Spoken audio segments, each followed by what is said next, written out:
Welcome to this edition of Collier Focus. On today's show, we'll take a look at the Board of County Commissioners meeting.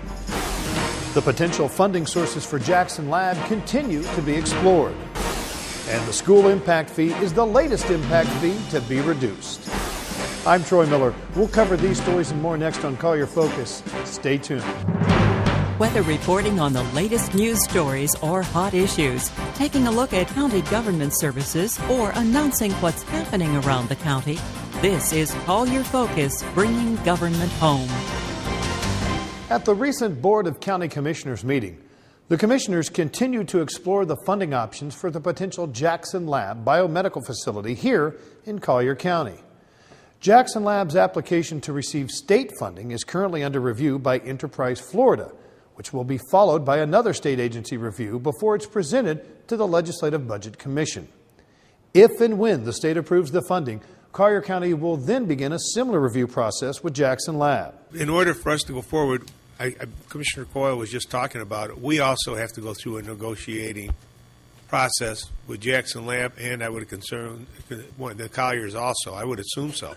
Yes. I mean, there's so many balls in the air right now, and I can see a possible time crunch, as Commissioner Coyle was mentioning. I would like to have discussion about the possibility of starting these negotiations now, just to be able to see where we stand and how we're going to be able to pull it together. All these other things start to fall into line. A lot of time and effort's being put into it. And if we can't reach an agreement with either Jackson Lab or the Colliers that's in the best interest of Collier County, at that point, everything else that's been done on the front end is going to be for naught.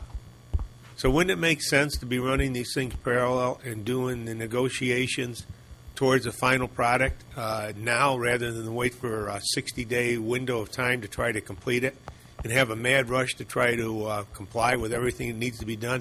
It takes a lot of time for just normal projects to go through all the discovery you need to do, and I'm concerned that 60-day window might not be enough. They're following a template, and their template requires certain things, and they are less sensitive to what we want to do in Collier County's interest. They are following their template. So we're not going to change their template. We can't. So we're trying to find out what the template requires and what they are negotiating with Jackson Labs, and make sure that we don't negotiate something that is contradictory. The board went on to initiate a bond validation study in order to be ready to react to the state's response to the Jackson Lab funding request. Collier County has until March 1st, 2011 to decide whether or not they invest taxpayer funding into the Maine-based research facility. It was good news for homeowners as the board approved the school board's recommendation to lower school impact fees by 50% for 2 years. The school impact is assessed only on residential construction. For a 2,000 square foot single-family home, the 50% reduction would lower the school impact fee by $5,377. A full study of impact fees is required every 3 years, and based on the results, the fee may be lowered even more. As we've experienced over the last few years, is we've had declines in our values, especially land, and that can have an effect. That does have an effect on the impact fees, construction costs. So that's why we really need to keep these as current. That's why we have a requirement to do them to restudy them every 3 years, so that we're not overcharging anybody. Now those schools that were scheduled to come online or be constructed now are further out in the planning horizon. Not that they wouldn't be brought back in if growth picked back up. But the school board's role is to make a recommendation to the Board of County Commissioners. They do supply the data. We work closely with them through the school update study. And ultimately, we will go to the district school board, provide them the results of the study. We will answer their questions, and they'll make a recommendation to the Board of County Commissioners, who ultimately adopts the fee on behalf of the school board. Other impact fees in the county have already been reduced due to similar circumstances. The county is committed to hiring contractors and awarding bids only to companies who do not employ illegal or undocumented workers. The plan calls for the county to ask companies that they do business with to utilize the federal government's E-Verify system. E-Verify is an electronic database system that allows employers to check the citizenship status of their employees. Commissioners have expressed concern that there are loopholes in our system that they would like to close. Purchasing Director Steve Carnell says it is a difficult balancing act. We've been doing this for almost 3 years, getting an affidavit from the bidders in which they say, yes, I will sign up for E-Verify or I will use it. What we haven't been doing is checking to see if they really are signed up.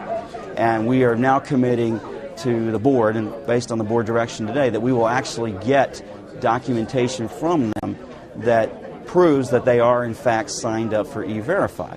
But that's about as far as we believe we can go under federal law. We do not believe we're in a position where we can go to an employer and look at their employee records, check Social Security numbers, and match them against names and other identification to determine if they are legally authorized to be here.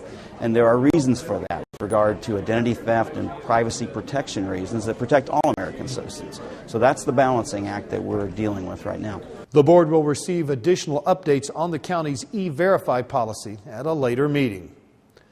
The Office of Budget and Management was presented with the Distinguished Budget Award for the current budget from the Government Finance Officers Association. This award is the highest form of recognition in governmental budgeting and represents a significant achievement. It's really a privilege to receive the award because the standards that the GFOA sets are so high in terms of the format of a budget, the presentation of the budget, the information that's contained in the budget document itself.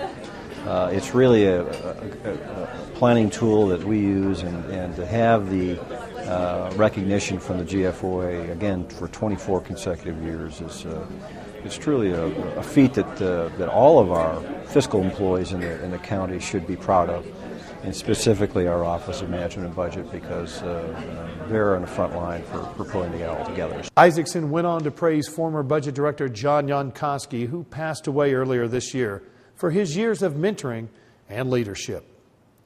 The county presented a proclamation to the United Way in order to help kick off their 2010-2011 fundraising campaign. In tough economic times, charitable donations usually decline, while at the same time, more people than ever need help.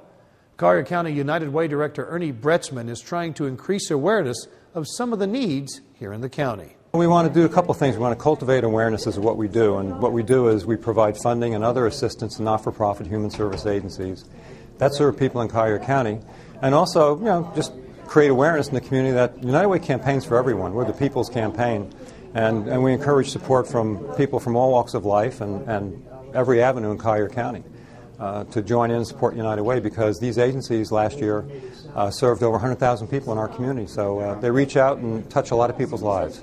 Bretzman went on to say that this year's fundraising is up over last year, and he hopes to continue that trend throughout 2011. Now, if you want more information about the United Way, call them at 261-7112. Well, it's time for a break. When we come back, flu season is rapidly approaching, and the health department has flu vaccines ready to go. And the county begins exploring the possibility of raising the height of the landfill. All of that and more when Collier Focus continues.